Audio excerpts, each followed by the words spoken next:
Hi everyone. In this week's video, we are going to be looking at GRE words that have their origins in Greek mythology. We have done a similar video with 3 other words that had their origins in Greek mythology a couple of years ago. So I'm going to give the link for that video as well in the description box for this video. So you can have a nice little Greek session where you're learning words that are used in English but have their origins in Greek mythological stories. The first of our words today is Procrustean. There was a character, Procrustean, who was a monster in Greek mythology. Basically, this guy would invite travelers in as a nice little host and say, hey, you can spend the night in this bed. This is for you at his home. Now, here's the thing. This is why he's a monster, right? If the bed is not a perfect fit for the traveler, which it would invariably not be, he would either stretch their bones out to make them fit into the bed, or he will chop their bones off to make them fit into the bed, depending on whether they were too short or too tall for the bed.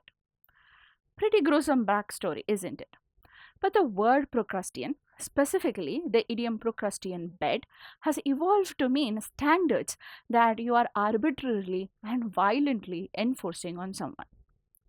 For example, if you have a regime that imposes a certain law and then they're going to a lot of extent to make sure everybody followed the rule. Or it doesn't have to be a dictator or a regime like that. You can even have certain office rules that are always enforced that do not make any sense at the workplace, right? So you could refer to those rules as a Procrustean bed because you're being forced to fit into that rule and to follow the rules. So enforcing conformity by violent or arbitrary means is what Procrustean means. Here's Procrustean in a sentence. The fashion industry's Procrustean ideals often promote unrealistic body image expectations, right? Because you have to be this tall, you have to be this skinny to be a model, only then can be a model. So those sort of arbitrary rules that are enforced strictly end up leading to unrealistic body image expectations. All right. What is the second word for today? Herculean. Now, Herculean is an adjective that comes from Hercules.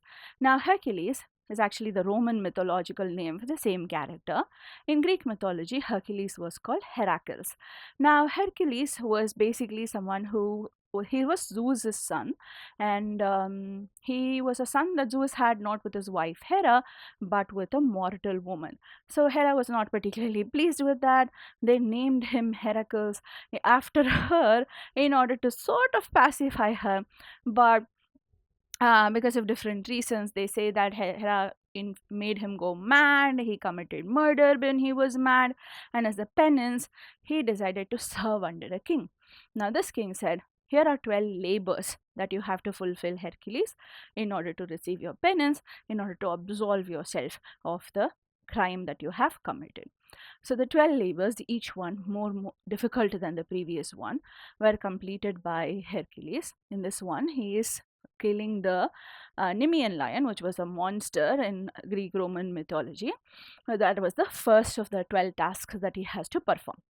So because each of those tasks were more difficult than the other, many of them were seen as impossible, and people were actually very surprised that Hercules managed to complete the task. A Herculean task is something that requires great strength or effort. For example, you can say, remembering all of these GRE vocabulary words can be a Herculean task. It does require effort on your part to learn these backgrounds, form associations, and somehow remember these words. Here's Herculean used in another sentence. The construction of the Great Wall of China was a Herculean feat that took centuries to complete.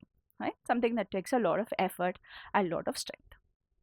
All right, let's move on to our third and final word, and that's Mercurial. Now, Mercury is, of course, the planet, but also the Roman god, also the Greek god called Hermes, right? Now, Roman and Greek mythology, FYI, have a lot of similarities. The Romans borrowed Greek stories and gave people different names. Anyways, Mercury was the god of messengers. He was the god of communication. He was the god of thieves. Basically, this is a guy who was quick on his feet. A lot of times, Mercury is even pictured as wearing these winged sandals because he was literally quick on his feet. So, he's associated with quick thinking, quick movement of any sort of kind. But Mercurial has also therefore come to mean something that is rapidly changing in an unpredictable manner, especially when it comes to somebody's mood or mind, right? Yeah, so there are a lot of associations of Mercury with unpredictability, lots of associations, for example, with quick thinking and communication. As an example, the zodiac sign Gemini, which is, the twins, they're associated with changing personalities. Now they're said to be governed by Mercury. Again, changing personalities, quick to change, lots of ups and downs. That's Mercurial for you. So here's Mercurial in a sentence. The actor's Mercurial temperament, which means basically a temperament that kept changing unexpectedly quite often, made him difficult to work with, as he could shift from charming to explosive in just a matter of seconds, right? All right, so there we have our three words. Procrustean, which means, enforcing ideals or principles very quite arbitrarily, sometimes even violently. And then we learned the idiom Procrustean bed. We talked about Hercules, the word Herculean, which comes from, Hercules completing 12 impossible tasks.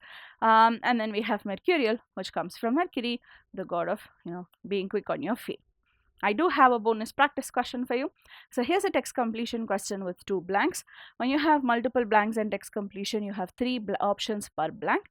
So A, B, C are your options for blank 1, and D, E, F are your options for blank 2. The answers for sure, and most of your options actually, are from Greek mythology and Roman mythology origins as well. So understand the meaning of the sentence and then fill in with your own words and then see which of these words that have their origins in mythology would be a good fit for the sentence. Post your answers in the comments. Let's keep this discussion and learning going.